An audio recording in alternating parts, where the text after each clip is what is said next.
Baik ya, bismillahirrahmanirrahim.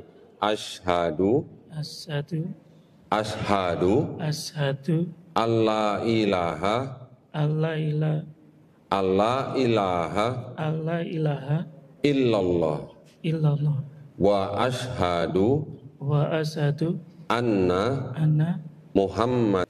Baik, yang pertama, kalau kalian nanti melihat seseorang misalnya menggunakan pakaian yang islami, ya misalnya pakai baju koko, pakai kopiah atau pakai peci, bertemu kalian di jalan, terus berbicara mengenai Quran dengan kalian. Kan tadi saya sudah jelaskan bahwa orang-orang Islam itu memang dijadikan target untuk dimurtadkan, untuk diajak masuk ke dalam agama kekristenan. Ya, ini kenapa saya bicara Kristen, karena memang Kristen yang punya hajatan, Kristen memang punya misi ya untuk mengkristenkan orang di luar Kristen. Mereka punya perintahnya, ada ayatnya. Ayatnya nanti berbicara begini ayatnya. Karena itu pergilah, jadikanlah semua bangsa muridku, ya murid Yesus maksudnya. Baptislah mereka dalam nama Bapa dan Putra dan Roh Kudus. Perintahnya seperti itu. Kalau kita perintahnya kan sampaikanlah, walaupun hanya satu ayat.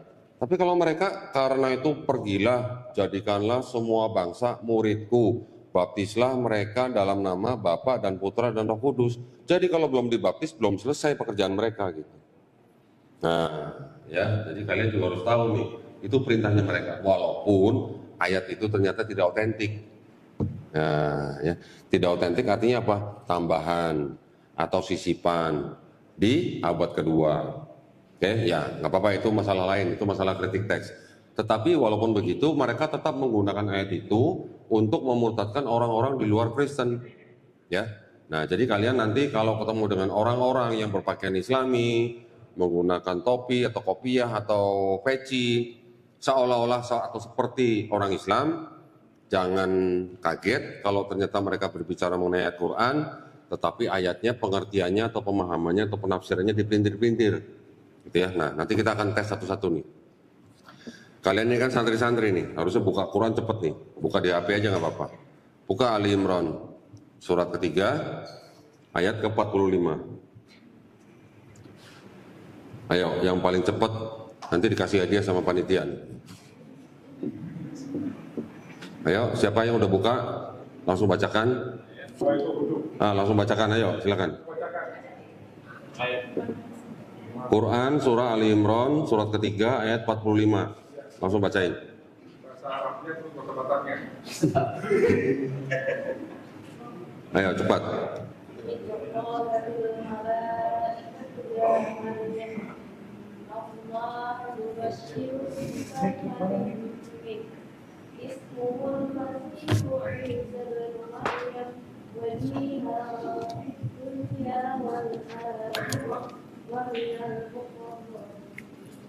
Terjemahannya langsung. Ingatlah kepada para malaikat. Ingatlah ketika para malaikat berkata, "Wahai Maryam, sesungguhnya Allah menyampaikan kabar gembira kepadamu tentang sebuah kalimat firman darinya, yaitu seorang putra, namanya Al-Masih Isa putra Maryam, seorang terkemuka di dunia dan di akhirat, dan termasuk orang-orang yang didekatkan kepada Allah Subhanahu wa taala." Ya, nanti misionaris-misionaris itu akan bicara begini. Lihat tuh. Isa putra Al-Masih putra Maryam, Isa Al-Masih putra Maryam, seorang terkemuka. Ya, seorang terkemuka di dunia dan di akhirat. Tuh, lihat. Isa Al-Masih putra Maryam, seorang yang terkemuka di dunia dan di akhirat. Ada nggak nabi-nabi lain yang disebut terkemuka di dunia dan akhirat selain Isa Al-Masih di Quran? Pernah dengar kata? Belum. Nah, Ustadz aja belum pernah dengar nih. Berarti kalau kalian mendengar seperti ini, terus kalian nanti akan diginiin. Lihat tuh, Isa Al-Masih putra Maryam, seorang yang terkemuka di dunia dan akhirat. Cuma Isa Al-Masih aja di Quran yang disebut terkemuka di dunia dan akhirat. Ada nggak nabi-nabi yang di Quran yang disebut sebagai yang terkemuka di dunia dan akhirat? Ada yang tahu? Nabi siapa selain Isa Al-Masih yang disebut terkemuka di dunia dan akhirat? Di Quran? Coba Nabi Muhammad SAW disebut nggak di Quran sebagai terkemuka di dunia dan akhirat? Justru sebaliknya. Apa? Dia manusia biasa. Manusia biasa, ya. Coba ada nggak Nabi lain selain Isa putra Maryam disebut yang terkemuka di dunia dan akhirat? Itulah makanya Isa Al-Masih itu adalah Tuhan. Nah, nanti misionaris akan bicara begitu ya. Coba kalian, sudah ada yang pernah dengar subhat ini? Ada yang pernah dengar? Belum? Belum ya? Jawabannya gimana kira-kira? Nah, Nggak ada di Quran. ngaji. Oh, belum tentu ngaji Quran bisa jawab ini, belum tentu. Ya, jawabannya kira-kira gimana? Langsung aja ya, supaya nggak lama ya. Kalian ini kan santri-santri ini, harus tahu jawabannya kalau ada orang ngomong begitu. Perhatikan. Bahasa Arabnya di situ yang terkemuka, bahasa Arabnya apa? Apa? Wajihan, ya, wajihan. Perhatikan, ada nggak Nabi yang disebut dengan kata yang sama wajihan? Buka surat Al-Ahzab ayat 69. Ayo cepat buka. Cepat buka. Nabi siapa yang disebut wajihan? Baca. Salat Isya tadi baca itu. Nah, baca. Yang udah ketemu baca. Surat Al-Ahzab, surat ke-33 ayat 69. Ayo cepat baca. Nanti panitia jangan lupa ya, yang cepat baca Quran dikasih hadiah ya. Ini udah kepegangin kok, akan kabur. Ayo. Bismillahirrahmanirrahim. Ya ayyuhalladzina amanu la takunu kalladzina adaw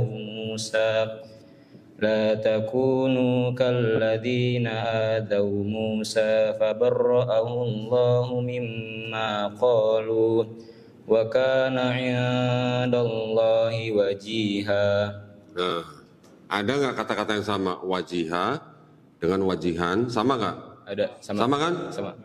Sama kan? Berarti Nabi Musa alaihissalam juga disebut wajihan. Walaupun di sini terjemahannya terhormat, tetapi teks bahasa Arabnya sama.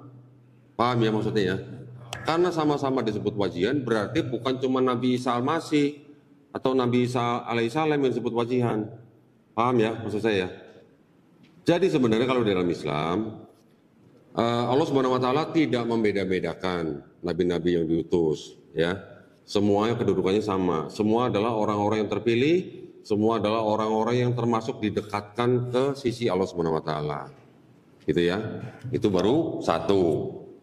Yang kedua, buka Quran surat Maryam. Ayat ke-28.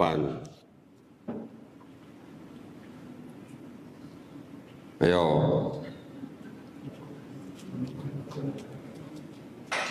Nih, kau udah dapat. Nah, ada, ayo. Yang sudah jangan dong, gantian yang lain dong. Nanti hadiahnya numpuk dong, berarti. Ayo yang lain. Bismillahirrahmanirrahim. Ya ukhta Harun ma kana abuki rasawin wa ma kanat ummuki baghiya. Ya, coba terjemahnya langsung. Wahai saudara perempuan Harun, ayahmu bukan seorang yang berperangai buruk dan ibumu bukan seorang perempuan pezina. Nah, nanti syubhatnya begini, Ustaz. Lihat, Maryam, ibunda daripada Nabi Isa Al-Masih, itu disebut sebagai apa? Ukhta Harun. Ya, saudara perempuan Harun. Harun yang di sini yang dimaksud siapa, Tad? Tahu nggak, Tad? Abang daripada Nabi Musa alaihissalam, ya, Nabi Harun alaihissalam. Bagaimana mungkin Maryam, ibunda daripada Nabi Isa Al-Masih, disebut sebagai saudara perempuan Harun, Nabi Harun alaihissalam, yang mana jaraknya kira-kira 1300 tahun jaraknya. Ini Quran sepertinya salah, Tad, nih. Kok bisa-bisanya menyebut Maryam, ibunya Nabi Isa Al-Masih, sebagai saudara perempuannya Nabi Harun? Gimana ceritanya, Tad, nih? Nah, belum pernah dengar. Ustadz Arfa juga belum pernah dengar nih. Ya, Ustadz Arfa aja belum pernah dengar, apalagi mungkin kalian gitu. Kalian yang di santri-santri yang sedang belajar nih, mungkin nggak pernah dengar seperti ini. Atau ada yang udah pernah dengar? Ada yang udah pernah dengar belum? Bukan santri ini. Ini bukan santri ini yang ditanya di depan santri-santri ini. Ikhwan sama akhwat, ada yang udah pernah dengar? Belum? Belum? Jadi kalau ada orang bilang, nih Quran kamu salah nih. Kok bisa-bisanya menyebut Maryam sebagai saudara perempuan Harun yang jaraknya 1300 tahun dengan Nabi Isa? Gimana jawabannya? Kira-kira? Ada yang bisa jawab? Hah? Wallahu alam. Waduh, jangan dong. Ada jawabannya. Bahkan ada hadisnya malah. Ada hadisnya, Tat. Jadi ada hadis begini. Ini saya langsung bacakan aja ya. Jadi ada sahabat Nabi, ya, namanya Al-Mughirah. Al-Mughirah. Nah, tuh ya, kalau nyebut nama selalu saya dikoreksi sama Ustaz pasti. Al-Mughirah bin Syubah, ya, diutus oleh Rasulullah ke daerah Najran di negeri Yaman. Di negeri Yaman itu sahabat Nabi ini ditanya oleh orang-orang Nasrani di sana, mengapa kamu membaca di dalam Quran, hai saudara perempuan Harun, padahal Harun dan Musa itu hidupnya lama sekali sebelum lahirnya Isa putra Maryam. Betul kan? Nah, Al-Mughirah tidak sempat memberikan jawaban, dan ketika beliau pulang ke Madinah dan menghadap Rasulullah, beliau mengemukakan pertanyaan itu. Oleh Rasulullah SAW dijawab, mengapa kamu tidak memberitahu mereka bahwa kebiasaan mereka Bani Israel, ya, itu suka menyebut nama-nama para nabi dan orang-orang soleh sebelum mereka. Itu ada di hadis riwayat Ahmad. Nah, jadi jawabannya apa? Jadi kalau orang Yahudi atau Bani Israel menyebut seseorang dengan menyebut nama nabi, artinya orang itu adalah keturunan daripada nabi tersebut. Ya, jadi Maryam sebagai ibu daripada Nabi Isa Al-Masih itu kan memang sebelumnya kalau kita baca di ayat-ayat Quran yang lain kan memang ditaruh di Baitullah, ya kan? Sekarang Bani Israel itu ada beberapa suku kan, ada 12 suku, ya, 12 suku Bani Israel.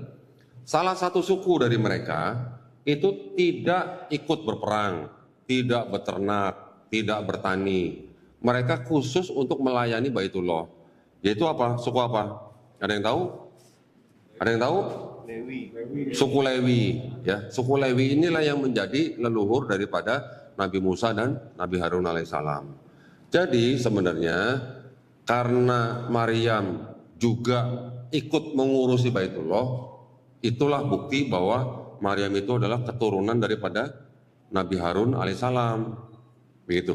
Karena keturunan daripada Nabi Harun alaihissalam disebut di sini sebagai apa? Ukhta Harun.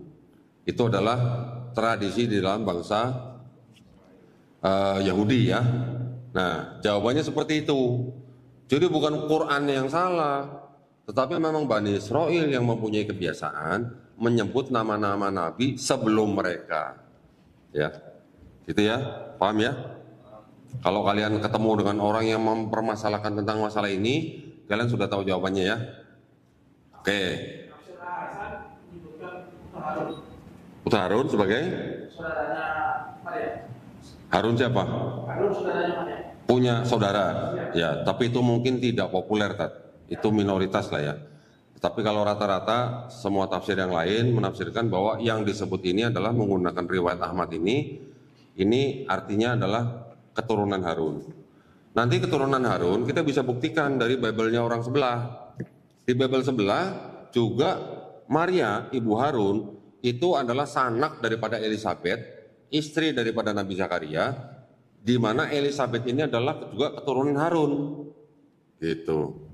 Itu ada. Nanti dari dokumen yang sekunder juga ada bahwa Maryam itu dipingit di Bait Allah sebutnya. Karena dipingit di Bait Allah, berarti dia adalah suku Lewi, gitu. Oke. Yang ketiga, tadi di Quran surat Maryam ayat berapa? 28 ya. Sekarang ayat yang ke-33 coba. Cepat. Hanya beda 5 ayat. Yang Ikhwan, ayo gantian. Langsung baca. Ayat 33. Ista'adzu billah. Wassalamu alayya yawma wulidtu wa yawma amutu wa yawma ub'atsu hayya. Nah, langsung terjemahannya. Dan kesejahteraan semoga dilimpahkan kepadaku pada hari kelahiranku, pada hari wafatku, dan pada hari aku dibangkitkan hidup kembali. Nah, ini kepadaku ini maksudnya siapa? Nabi Isa Al-Masih ya. Kira-kira nih, nanti misionaris juga akan ngomong begini. Tuh lihat, di situ disebutkan Nabi Isa Al-Masih sudah dilahirkan, sudah wafat, dan sudah dibangkitkan. Berarti ini kontradiksi dengan An-Nisa 157 dong. Ya, yang disebutkan bahwa Nabi Isa tidak dibunuh dan tidak disalib. Nah, ini kok sudah wafat pada hari wafatku, pada hari aku dibangkitkan. Gimana dong? Ada salah nggak nih? Udah pernah dengar? Belum pernah dengar. Yang lain ada yang udah pernah dengar? Itu buktinya Nabi Isa sudah wafat, sudah dibangkitkan. Berarti salah dong surat An-Nisa yang mengatakan bahwa wama solabuhu, wama kotaluhu, wama solabuhu. Bisa jawab, Tat? Belum tahu ya.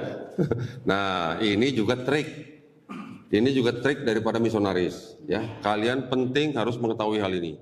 Kalau kalian diperlihatkan atau dibacakan ayat ini, jawabannya mudah sekali. Ya, mudah sekali. Yang dimaksud Nabi Isa Al-Masih di sini dilahirkan, yaitu diberikan kesejahteraan, yaitu pada hari dilahirkan, pada hari wafatku, dan pada hari aku dibangkitkan hidup kembali. Yang dimaksud dengan wafatku itu nanti setelah Nabi Isa Al-Masih datang kedua kali, ya, setelah datang menyelesaikan tugas baru wafat, baru nanti pada hari akhir dibangkitkan kembali. Buktinya mana? Buka di ayat yang 15 di surat yang sama. Ayo cepat langsung buka 15.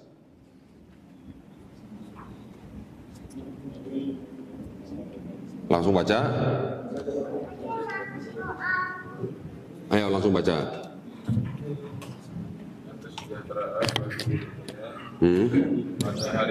Tunggu. Yang mau baca siapa tadi? Ayo langsung baca. A'udzubillahi minasyaitonirrajim. Salamun alaihi yawma wulida wa yawma yamutu wa yawma yub'atsu hayya. Nah, dan kesejahteraan bagi dirinya. Siapa dirinya di sini? Siapa? Nabi Isa. Ya. Tadi siapa yang bilang Nabi Isa? Ini doa untuk Nabi Yahya alaihissalam. Ya, Nabi Yahya alaihissalam juga didoakan hal yang sama dengan doa yang tadi diucapkan Nabi Isa alaihissalam. Ya, dan kesejahteraan bagi dirinya pada hari lahirnya, pada hari wafatnya, dan pada hari dia dibangkitkan hidup kembali. Apakah ada cerita Nabi Yahya yang sudah dibangkitkan kembali? Belum pernah dengar kan? Nah, jadi yang dimaksud dengan ayat ini adalah doa juga kesejahteraan bagi Nabi Yahya alaihissalam pada saat dia dilahirkan, pada saat dia wafat, sudah wafat ya di bumi ya, tetapi belum dibangkitkan. Kapan dibangkitkan? Nanti, hari akhir. Gitu ya, paham semua ya? Mudah-mudahan paham ya? Gitu ya tadi ya. Ini adalah contoh ayat-ayat di dalam Quran yang dipelintir-pelintir oleh misionaris untuk menggoyang atau mencoba memurtadkan orang Islam. Ini baru beberapa contoh, masih banyak yang lain. Kira-kira menurut Ustaz, perlu nggak kita belajar seperti ini? Hah? Jadi ada kaidah ma la yatimul wajib illa bihi fahuwa wajib. Apa-apa yang tidak menyempurnakan sesuatu yang wajib, walaupun dia tidak wajib, maka menjadi wajib.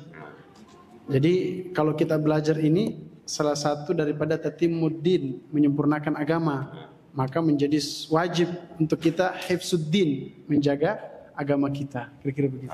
Begitu ya. Jadi penting ya belajar ini. Jadi bukan hanya kalian belajar cara membaca Quran yang baik dan benar, bukan cuma memahami artinya, bukan cuma mengamalkannya, tetapi juga bisa menjawab syubhat-syubhat terhadap Quran. Perlu nggak kira-kira kelas khusus untuk belajar begini? Hah? Perlu tak? Ya, boleh nanti dari tim Geraha Mualaf Jakarta bisa kita adakan sekali waktu ya. di tempat-tempat santri belajar Quran, kita bisa langsung tunjukkan pakai papan tulis mungkin nanti ya, ayat-ayatnya apa saja, dan nanti kita belajarnya juga belajar membaca tafsir. Jadi setiap kali ada syubhat terhadap Quran, kalau kita tidak tahu jawabannya, pertama kali caranya adalah bagaimana? Buka tafsir. Pertama kali, itu adalah pertolongan pertama pada syubhat Quran. Jadi kalau kita kecelakaan juga ada pertolongan pertama. Pertolongan pertama terhadap syubhat Quran, kita tinggal buka apa? Tafsir, ya.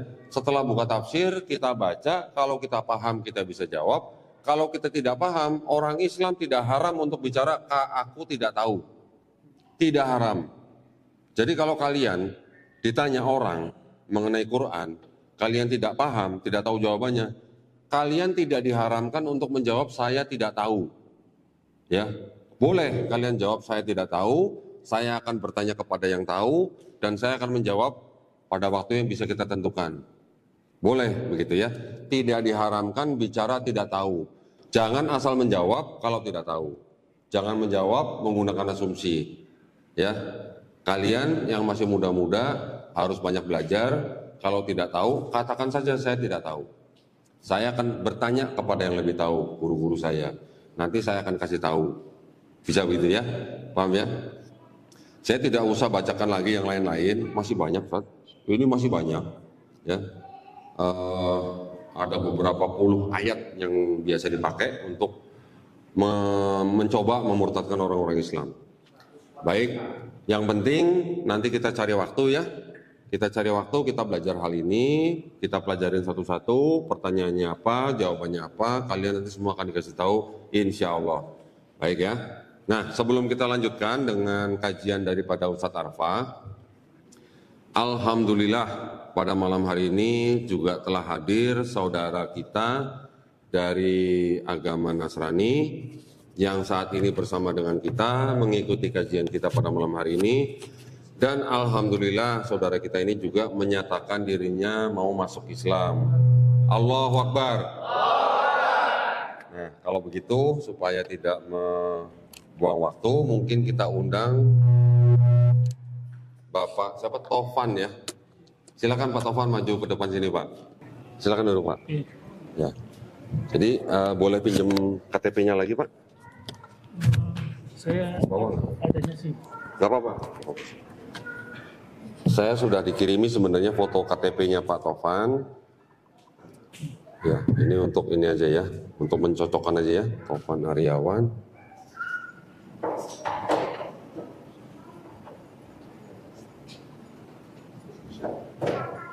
Sebentar,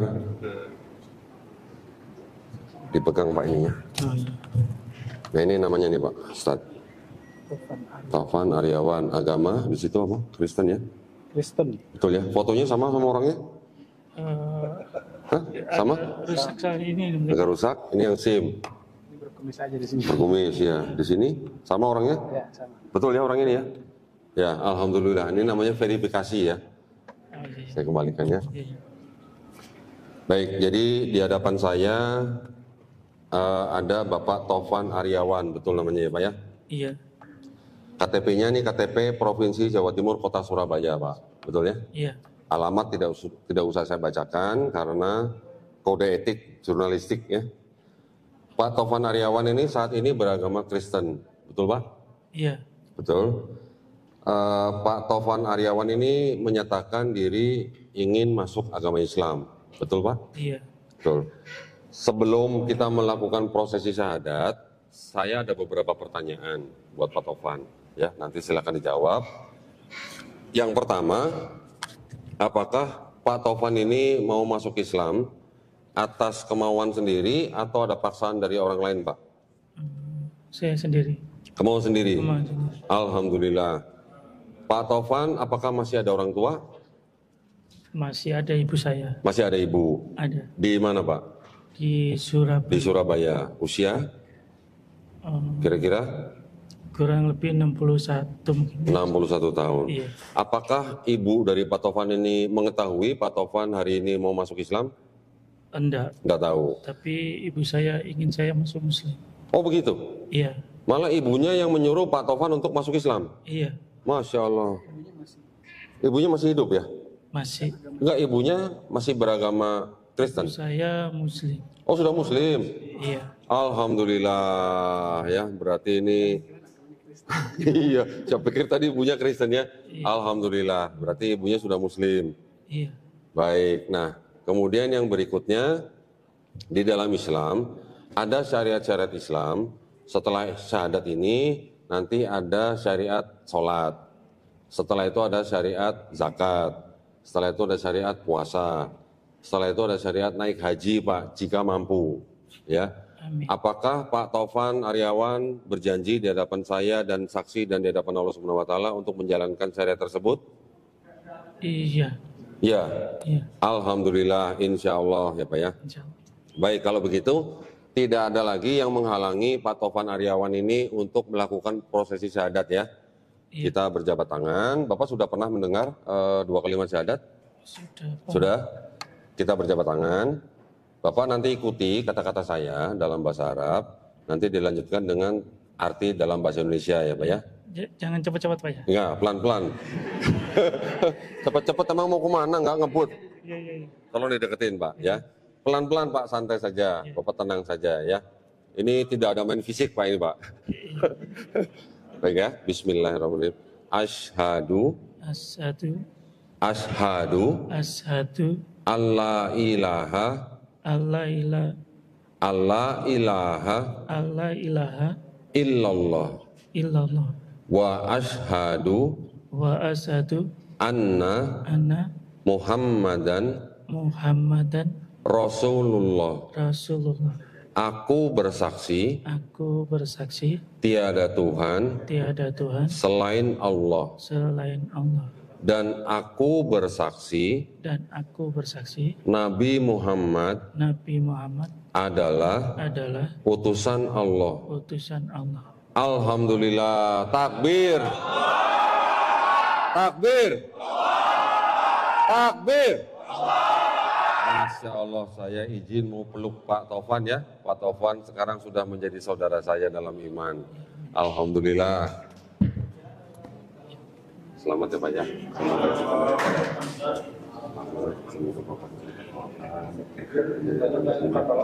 Alhamdulillah. Silakan Pak. Mudah-mudahan istiqomah insyaallah. Silakan yang mau memberikan selamat buat Pak Taufan, silakan maju satu-satu. Taruh dulu. Amat ya? Masya Allah. Berarti kepala mata lagi sir. Oke siap. Alhamdulillah. Silakan. Mohon maaf ya, iwan-iwan aja ya, awat jangan ya, nggak boleh ya. Amat ya. Mudah-mudahan istiqomah.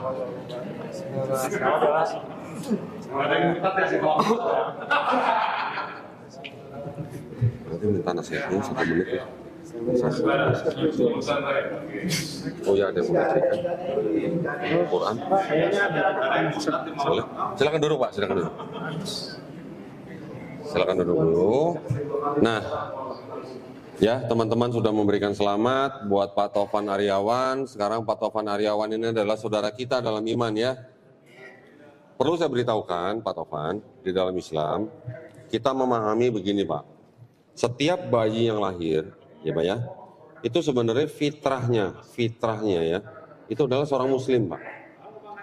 Muslim adalah seorang yang berserah diri hanya kepada satu pencipta ya. Jadi kalau bayi lahir ini fitrahnya muslim, dia nanti menjadi Yahudi, menjadi Kristen, menjadi Majusi, itu karena orang tuanya ya. Ketika orang ini nanti mengenal Islam, bahkan dia menerima Islam sampai dia masuk Islam, itu sebenarnya orang itu tidak pindah agama Pak sebenarnya, tetapi orang itu kembali ke fitrahnya ya, atau kembali kepada seorang muslim sebenarnya ya Pak ya. Dan alhamdulillah Pak, seseorang yang masuk Islam insya Allah dosanya dari mulai akil balik sampai hari ini insya Allah dihapuskan Pak ya. Tetapi kebaikannya yang pernah Bapak lakukan dari akil balik sampai sekarang tetap dicatat sebagai pahala. Alhamdulillah. Keren nggak Pak? Keren ya? Alhamdulillah. Nah izin Ustadz untuk memberikan nasihat mungkin 1-2 menit kepada saudara kita yang baru. Pak Taufan, silakan Ustaz. Ya, barakallahu fiik wa Allahu yubarik fi imanik. Mudah-mudahan Allah Subhanahu wa taala memberkahi keimanannya untuk Pak Taufan hari ini. Ada sebuah hadis qudsi yang membuat saya ingin menyampaikan ini kepada Pak Taufan. Apa bunyi hadis qudsi itu? Di hadis ini disebutkan bahwa ketika engkau datang ya kepada Tuhanmu dalam keadaan engkau kemudian berjalan kaki, maka Allah akan datang dalam keadaan berlari. Di hadis lain disebutkan bahwa at-taibu minadz-dzambi kaman la dzamba lahu. Orang yang bertaubat atas segala dosa-dosanya sebanyak apapun, ya, kaman la dzamba lahu, seperti tidak punya dosa sekecil pun. Maka hakikatnya kalau kita mau dibandingkan hari ini dengan Pak Taufan, lebih mulia beliau. Karena dalam Allahu Akbar. Oleh karenanya Rasulullah mengajarkan kepada kita untuk memuliakan saudara-saudara kita yang kembali kepada fitrah tadi yang disebutkan oleh Kohdondi. Bahkan teman-teman sekalian rahmati Allah Subhanahu wa taala, kalau kita istighfar, kita itu sedang apa istighfar? Meminta ampun kepada Allah Subhanahu wa taala. Itu disebut dengan makfirah. Kita diampuni tapi catatannya masih ada. Oke? Tapi kalau orang ini dia tidak makfirah, dia diberikan al-afwu oleh Allah Subhanahu wa taala. Apa itu al-afwu, Ustaz? Diampuni plus dihapus segalanya dan tidak lagi ditampakkan kebaikan. Maka hari ini kita iri. Kenapa? Karena satu orang kebaikan inilah dengan kita mensupport beliau, kita juga mendapat keberkahan. Ya. Kata Rasulullah sallallahu alaihi wasallam, "Fa inna ahadukum," salah seorang di antara kalian, ya, masuk mendapatkan hidayah karena kamu, khairul laka min humrin ni'am. Satu orang ini lebih baik daripada kamu memiliki unta merah. Unta merah itu kalau sekarang mobil termewah. Jadi karena dia ada di sini, kita mendapatkan pahala seperti apa? Mobil Masya Allah. Allah Akbar. Masya Allah. Terima kasih banyak nasihatnya Ustaz. Nah kalau begitu, gimana kalau kita minta Pak Taufan yang berdoa buat kita? Ini waduh, doanya masih makbul ini, masih bersih ini ya. Nanti mohon, enggak, bukan sekarang. Nanti boleh, boleh doa sendiri nanti dalam hati. Nah kita cuma pesan doakan kita semua ya, doakan teman-teman semua di sini. Karena seorang yang baru masuk Islam, insya Allah doanya dikabulkan. Belum lagi beliau musafir beliau. Belum, iya, apalagi musafir nih, belum istilahnya udah dosanya dari 0 gitu ya.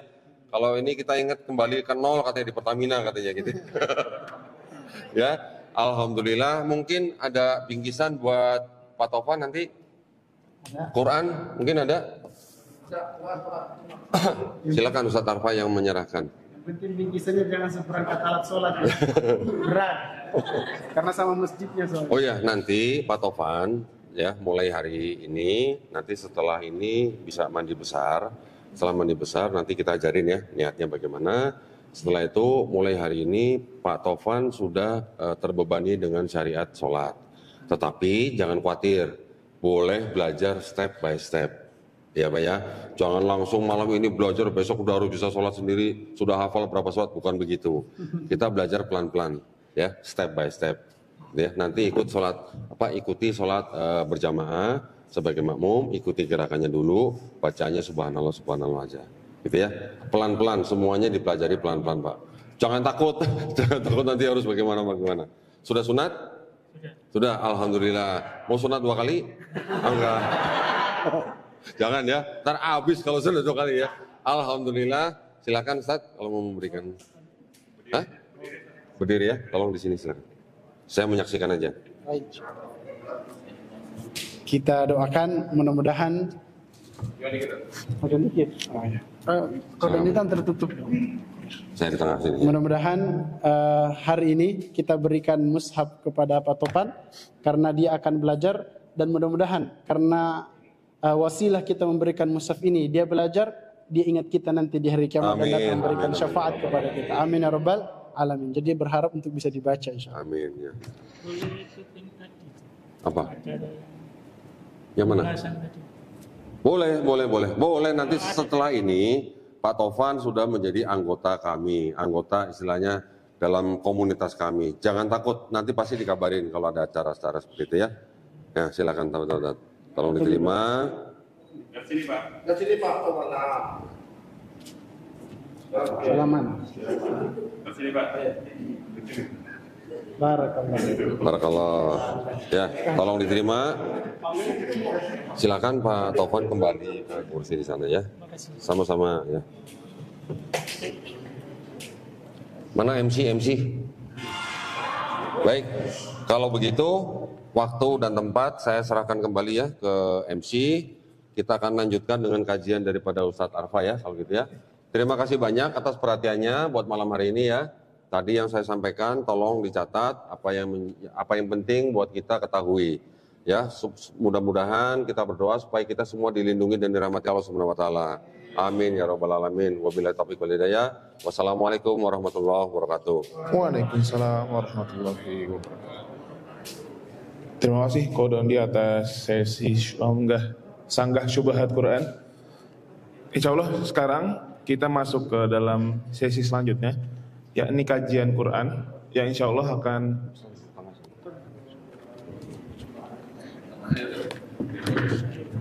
supaya angle-nya bagus. Selanjutnya kita akan masuk ke sesi selanjutnya, yakni kajian mengenai Al-Quran yang insya Allah akan langsung dipandu oleh Ustadz Arfa. Kepada beliau disilahkan. Ya, barakallahu fiik. Ini Ustadz Agus mana? Waktu saya berapa menit lagi? Sisa 5 menit. Masih banyak. Hah? Sampai jam 10. Sampai jam 10. Jam 10. Ini baik.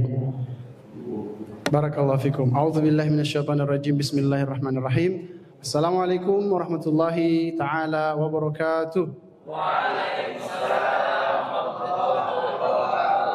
Alhamdulillah wa kafa wassalatu wassalamu ala rasulillahil mustafa wa ala alihi wa ashabihi ahli tuqa wal wafa. Asyhadu an la ilaha illallah wa asyhadu anna Muhammadan abduhu wa rasuluh adda'i ila ridwanihi al-mab'uts rahmatan lil alamin. Subhanaka la ilma lana illa ma 'allamtana innaka antal alimul hakim. Allahumma ati nufusana taqwaha wa zakkiha anta khairu man zakkaha anta waliyuha wa maulaha. Allahumma 'allimna ma yanfa'una wa anfa'na bima 'allamtana. Allahumma ighfir lana dhunubana wa dhunuba walidina warhamhum kama rabbawna shighara.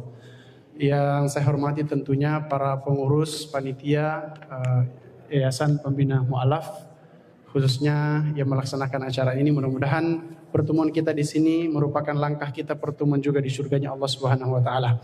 Allahumma amin ya mujibas sa'ilin. Bersalawat kepada Nabi Muhammad sallallahu alaihi wasallam. Allahumma shalli ala Muhammad wa ala ali Muhammad. Saya agak cepat ngomongnya karena saya berharap materi-materi ini bisa sampai kepada semuanya. Walaupun waktunya kita tidak banyak, tapi saya akan usahakan paling tidak saya akan spill sedikit tentang materi-materi Quran ini. Baik. Di sini tentu kita lebih fokus terhadap bagaimana kita berislam dan bagaimana Al-Quran itu menjadi sebuah urgensi dalam hidup kita. Maka oleh karena itu di surah Al-Baqarah ayat 208 Allah Subhanahu wa taala menyebutkan ya ayyuhalladzina amanu udkhulu fis-silmi kafah. Coba diperhatikan ke sini semuanya. Ya, khususnya teman-teman, saya sih berharap kalau santri kayaknya ini buat wawasan aja, tapi khusus teman-teman yang memang kata tadi Kodondi kembali kepada fitrah, ini penting untuk menjadi landasan kepada kita. Allah Subhanahu wa taala sebutkan kata-kata kafah, ya. Ada kata-kata kafatun.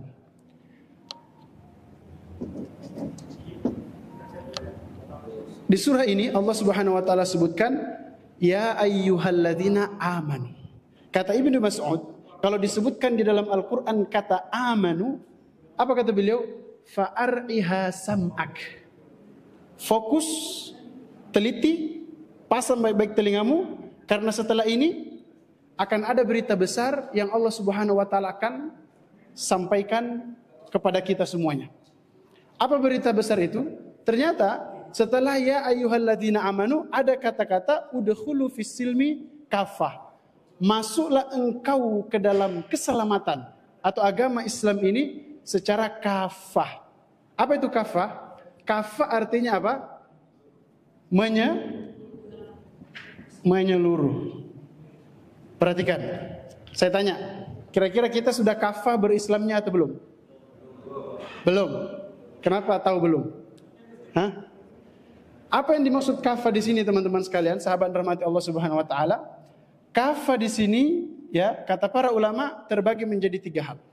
Yaitu dalam hal akidah, kemudian dalam hal syariat, dalam hal akhlak.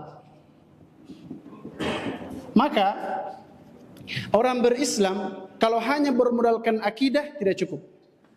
Kalau hanya bermodalkan akidah tidak cukup. Percaya kepada Tuhan, percaya kepada Nabi, percaya kepada malaikat, kuat akidahnya, itu tidak cukup. Walaupun itu merupakan modal awal untuk menempuh sebuah kesempurnaan Islam, itu adalah akidah. Di dalam akidah ini, ya, kalau tadi dijelaskan bagaimana agama lain, gitu ya. Kalau sekarang kita jelaskan agama Islam. Jadi jangan heran nih, contoh misalnya, mungkin teman-teman sering mendengar, nonton video-video di YouTube misalnya.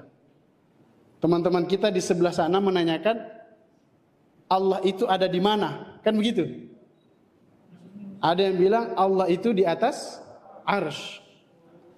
Ada lagi yang nanya, Allah itu di mana? Dia bilang Allah itu ada di mana? Mana? Coba saya tanya siapa? Tadi yang akhwat bagian belakang nih, kursi belakang bertiga. Allah itu ada di arsy atau Allah ada di mana-mana? Pakai kiro nggak apa-apa, salah nggak apa-apa. Arsy. Di mana-mana. Di arsy. Tuh, baru 3 kan? Belum berapa orang ini. Jangan-jangan nanti ada beda lagi pendapatnya. Padahal Allah ada berapa? 1. Jadi yang benar yang mana? Arsy, yakin? Hah? Kalau yakin kita harus punya dalil. Ya kan? Harus punya naklun. Harus punya dalil. Jadi pendekatan terhadap Quran itu melalui 2 hal. Melalui 2 hal. Yaitu pendekatan melalui tafwid dan pendekatan melalui ta'wil. Apa itu tafwid, Ustadz? Pendekatan tafwid itu adalah memaknai Quran sesuai dengan apa yang ada dalam Quran tanpa mencari makna lain dan tidak bertanya-tanya. Kira-kira simpelnya seperti itu. Kalau misalnya Allah Subhanahu wa taala sebutkan, Tabarakalladzi biyadihil mulk. Maha suci Allah Subhanahu wa taala yang di tangannya lah segala kekuasaan. Berarti Allah punya tangan atau tidak? Sekarang barisan kedua nih. Ini. Allah punya tangan atau tidak? Hah? Enggak pernah lihat. Ada enggak Allah punya tangan atau tidak? Hah? Tidak. Coba bagian sini. Allah punya tangan atau tidak? Di sana tidak, di sini punya. Berarti Allahnya sudah beda kalian ini. Allah mana yang kalian sembah hari ini? Kenapa ada yang mengatakan dia punya tangan, ada yang bilang dia tidak punya tangan? Padahal Allah mengatakan, Maha suci Allah yang di tangannya lah segala kekuasaan. Berarti Allah punya tangan. Kenapa bilang tidak? Hah? Nggak tahu dia kan. Nggak tahu. Nah, inilah pentingnya belajar terkait dengan apa tadi kata Kodoni, apa teologis apa? Kristiologi. Itu kan bahasa apa namanya kerennya. Kalau bahasa kita adalah ilmu tauhid. Yuwahhidullah, mengesahkan Allah Subhanahu wa taala. Maka inilah yang kemudian terjadi pembubaran pengajian. Inilah yang kemudian terjadi pengusiran ustadz. Tidak diterima dan tidak mau diundang. Hanya karena tadi awalnya dari situ. Padahal ini adalah sesuatu yang usul, tidak bisa diperdebatkan. Sesuatu yang usul itu harus kita yakini bersama. Apa saja hal yang usul itu? Paling tidak ada 3. Rukun Islam, rukun iman, dan ihsan. Ini usul. Kita harus meyakini semuanya itu. Selama rukun Islamnya rukun Islam yang 5, rukun iman yang 6, ya, kemudian dia juga meyakini ihsan, insya Allah itu saudara kita. Lalu bagaimana Ustaz penjelasannya? Baik. Sudah berapa menit? Habis nih waktu lama-lama. Lanjut. Orang yang mengatakan bahwa Allah itu punya tangan dan tidak bertanya-tanya bagaimana tangannya Allah Subhanahu wa taala, maka mereka adalah yang melakukan pendekatan dengan Quran menggunakan metode tafwid. Semua yang ada dalam Al-Quran seperti itu. Misalnya, Ar-Rahmanu 'alal arsyistawa. Allah itu beristiwa di atas arsy. Udah, cukup sampai di situ, jangan bertanya-tanya. Tetapi ada orang yang melakukan pendekatan golongan dengan pendekatan takwil, mencari makna yang sesuai tanpa menyelisihi makna yang seharusnya. Oh, kalau Allah istiwa di atas arsy, berarti Allah punya tempat duduk. Yang namanya tempat duduk harus lebih besar daripada yang menduduki. Nggak mungkin seperti itu. Karena Allah itu maha besar, berarti nggak bisa dimaknai seperti itu. Maka carilah dia makna apa? Allah maujudun bila makanin wala zamanin. Ya, maksud daripada Allah itu di mana? Allah itu ada tanpa waktu dan tanpa tempat. Sekarang saya tanya, kira-kira kalau kita menggunakan dua metode ini, ada yang salah atau tidak? Tidak ada yang salah. Semuanya benar. Tujuannya untuk apa? Mengesahkan Allah Subhanahu wa ta'ala. Cuma kadangkala ada orang baru bergelas LC, lulusan Cibinong gitu kan. Okay? Punya ilmu sedikit, mau dikenal harus membawa ilmu yang baru. Ini salah. Akhirnya terpecah belah. Yang satu bilang Allah Subhanahu wa taala berfirman. Yang satu bilang Rasulullah sallallahu alaihi wasallam bersabda. Sebelah juga begitu. Allah berfirman, Rasulullah bersabda. Kalau sama-sama kembali kepada Allah, kalau sama-sama kembali kepada Rasulullah, kenapa berbeda? Paham sampai di sini? Berarti bukan Islamnya yang berbeda, tetapi orang yang mengaku Islam. Paham sampai di sini? Alhamdulillah. Kita lanjut. Maka di dalam akidah ulama Ahlus Sunnah wal Jamaah menyepakati 3 hal. Yang termasuk golongan Ahlus Sunnah wal Jamaah itu adalah Ahlul Athar. Kemudian Asy'ariyah. Kemudian Maturidiyah. Ahlul Athar ini dinisbatkan kepada siapa? Ahmad bin Hanbal. Yang ini dinisbatkan ternyata ini permanen, la haula wala quwwata illa billah. Hah? Lanjut aja. Gak bisa dihapus nanti, permanen. Karena kalau Ustadz ngomong terus nanti gak paham lagi. Ya, baik. Ustadz duduk, jadi suruh duduk berarti Ustadz. Jadi ada 3. Maka tidak usah heran. Kenapa di kelompok sana kok ada yang tahlilan? Kenapa di kelompok sini enggak tahlilan? Kenapa di sini celana cingkrang, di sini tidak berjenggot dan celananya enggak cingkrang? Ini hanya perspektif saja, memahami terhadap dengan dalil-dalil. Tapi semua sepakat bahwa Allah itu Esa. Rukun Islam itu 5. Nabi Muhammad itu adalah nabi dan rasul. Kitabnya adalah Al-Quran. Berbeda dengan yang tadi dijelaskan oleh Qadundi. Agama ini berapa tadi? Ada 66 gitu ya. Ada 61 kitabnya. Enggak. Kalau kita semuanya satu. Bahkan ini udah enggak permanen. Ya. Nanti kita akan temukan di sini bagaimana golongan-golongan ini terbagi, khususnya di Indonesia, ya. Nah, teman-teman rahmati Allah Subhanahu wa taala, ketika kita kuat di akidah, ya, itu tidak cukup. Tetapi pondasi dasar untuk kesempurnaan itu adalah akidah. Maka perlu yang kedua, syariat yang mengatur berjalannya sesuatu hal peristiwa terkait dengan peribadatan kepada Allah Subhanahu wa taala. Dalam hal ini ulama menyepakati ada 4. Pertama namanya Hanafiyah, bahasa Indonesia aja ya. Hanafiyah. Kemudian Malikiyah. Ini kehebatan Al-Quran. Nanti Ustaz kembalikan ke Quran. Kemudian Syafi'iyah. Ya. Kemudian Hambaliyah. Apa maksudnya Ustaz? Nanti khususnya baru masuk Islam jangan heran. Kalau ada yang sholat subuhnya pakai kunut, Allahumma hdina fi man hadait wa afina fi man afait. Amin ya Rabbal. Ada juga yang sami Allahu liman hamidah, Allahu akbar. Sujud langsung tidak pakai Masya Allah tabarakallah. Inilah keindahan Islam. Ini saya tidak menemukan, kadang-kadang orang salah paham. Karena dia belajarnya sama orang yang pertama kali masuk Islamnya dengan ustadz yang kunut. Akhirnya yang imam gak kunut, dia kunut sendiri. Allahumma. Imam sudah sujud. Padahal tidak. Innama ju'ilal imam liyutamma bihi. Imam itu dijadikan imam untuk diikuti sebagai makmum kita. Maka apapun bacaan imam itu bacaan kita.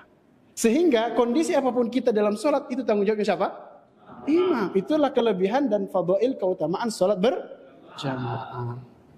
Itu siapa Ustaz? Itu menurut madhab Syafi'iyah yang masyhur di Indonesia.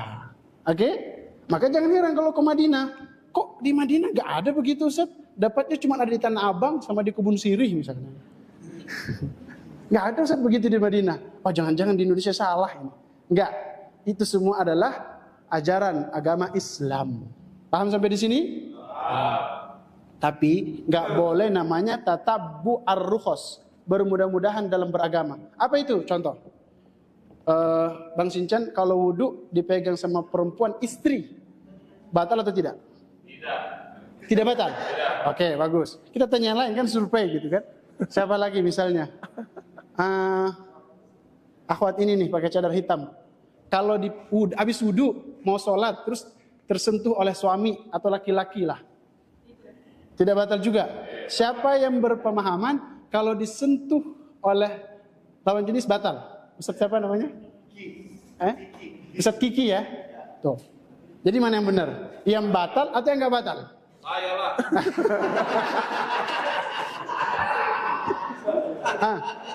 Jadi Ustaz akan berusaha membuka cakrawala kalian, kita semuanya, bagaimana Islam itu penuh dengan rahmatan lil alamin.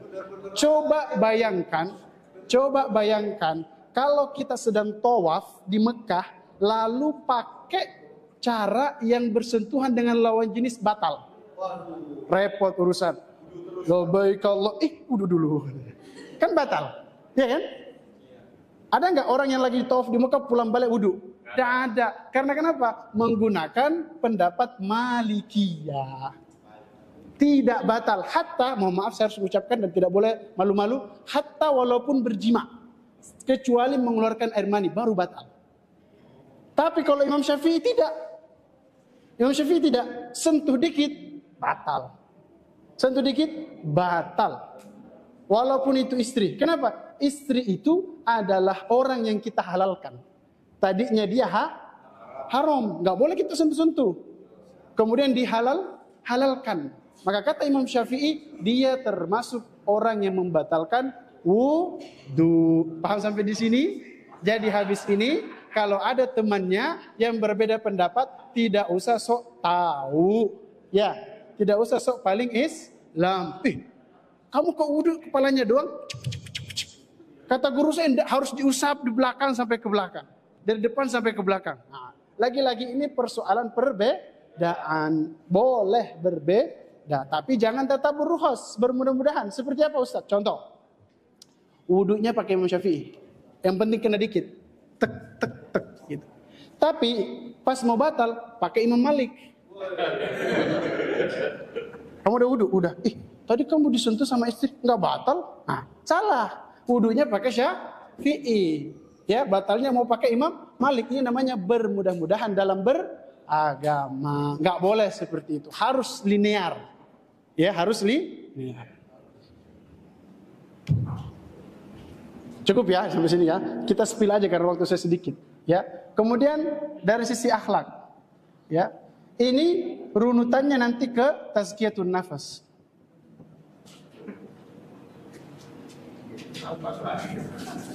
Apa itu tazkiyatun nafas? Gitu. Penyucian jiwa. Kalau orang sebelah, kelompok lain menamakan namanya thariqah. Apa namanya? Nah, apa itu thariqah Ustaz? Cara beragama. Ada yang pernah lihat orang zikir begini? Lah, ilaha illallah, la ilaha illallah. Nah gitu. Sampai nanti hu. Ada yang pernah lihat seperti itu? Itu namanya thariqah, cara orang beragama. Kalau kita, khususnya Ustadz, ya, itu mengambil dengan apa? Akhlaknya itu tazkiyatun nafas, penyucian jiwa. Banyak-banyak mentadabburi Al-Quran. Apakah wajib berthariqah? Kalau di kelompok sebelah, ya, yang benderanya hijau, itu wajib berthariqah. Harus berthariqah. Tapi kalau Ustadz, walaupun Ustadz belajar di guru-guru yang berthariqah, tidak wajib. Ini direkam ya. Kalau sebelum diupload tolong dikirim ke Ustadz karena sensitif. Bisa jadi Ustadz nanti viral nanti.